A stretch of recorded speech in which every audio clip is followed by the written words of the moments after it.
റാം നാരായൺ രാം ഒരു മുസല്ലയിലും അല്ലെങ്കിൽ ഒരു പ്രൗഢപ്രദേശത്തിലെ ക്വാർട്ടറിൽ ജീവിക്കുന്നുവെങ്കിൽ ഇത് ഭഗവാന്റെ ഭഗവത് സയ്ക്ക് യാതൊരു പ്രഭാവവും ഉണ്ടാക്കുന്നില്ല. ഇവിടെ നിലനിൽക്കുന്ന നിയമപ്രവർത്തനം അവിടെ നമ്മുടേതായ താത്കാലിക നിയമങ്ങളാണ്.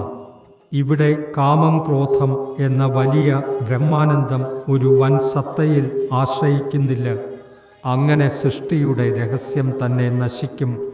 സ്രഷ്ടാവ് തന്നെ കാമപ്രേരണയുടെ ഉണർവിനും ചിന്തയുടെ മുക്തി അവസ്ഥയിലേക്കുള്ള തീർത്ഥ അവസ്ഥയിലേക്കുള്ള സൃഷ്ടിയിലേക്ക് നീങ്ങുന്നു.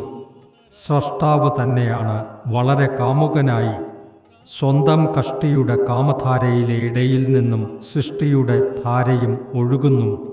അവരുടെക്ക് സൃഷ്ടിയിലേക്കുള്ള ആ കാമശക്തിയുടെ പ്രഭാവം നിലനിൽക്കുന്നതാണ്. ഏത് മരത്തിൻ്റെ വിത്താണ് അതേ മരമായിരിക്കും ജനിക്കുന്നത്. സ്രഷ്ടാവ് തൻ്റെ പുതിയ രൂപങ്ങളിലേക്ക് രൂപാന്തരം കുറിക്കുന്നു. മറ്റും ദിനവും ഏതിന്മേൽ സൃഷ്ടികളെ പര്യവേക്ഷണം ചെയ്യുന്നു. എത്ര വലിയ കാമുകൻ, എത്ര വലിയ കാമം, അതിൻ്റെ പ്രേരണയാൽ അനേകം സൃഷ്ടികളിലേക്ക് അദ്ദേഹം തൻ്റെ അവസ്ഥയിലേക്ക് ചേർക്കുന്നു. അവൻ്റെ ഡിസ്ചാർജ്, അവൻ്റെ ദ്രാവകമായോ അഥവാ സ്ഖലിതമായ ആ ധാര ഒഴുകുന്നു. ഈ ധാരകൾ വഴി അനേകം സൃഷ്ടികൾ ഒരു ക്രമത്തിൽ ഉണ്ടാകുന്നു.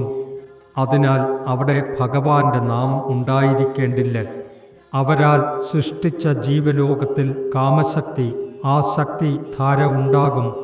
അതിനാൽ ജീവിതയാത്രയിൽ ഓരോ നിമിഷവും ഓരോ പകുതിയുമായി കാമശക്തിയുടെ ആ ആഗ്രഹം കൊണ്ട് കണ്ണുകൾ, മൂക്ക്, ജിഹ്വ, ത്വക്ക് വഴിയുള്ള പ്രകാശം ലഭിക്കുന്നു. കൂടാതെ ഒരിക്കൽ ഈ ധാരയിലൂടെ നാം മുന്നോട്ടു പോകുന്നെങ്കിൽ ഈ ധാരയുമായി പ്രവർത്തിച്ച് നാം വിജയിച്ചേക്കാം.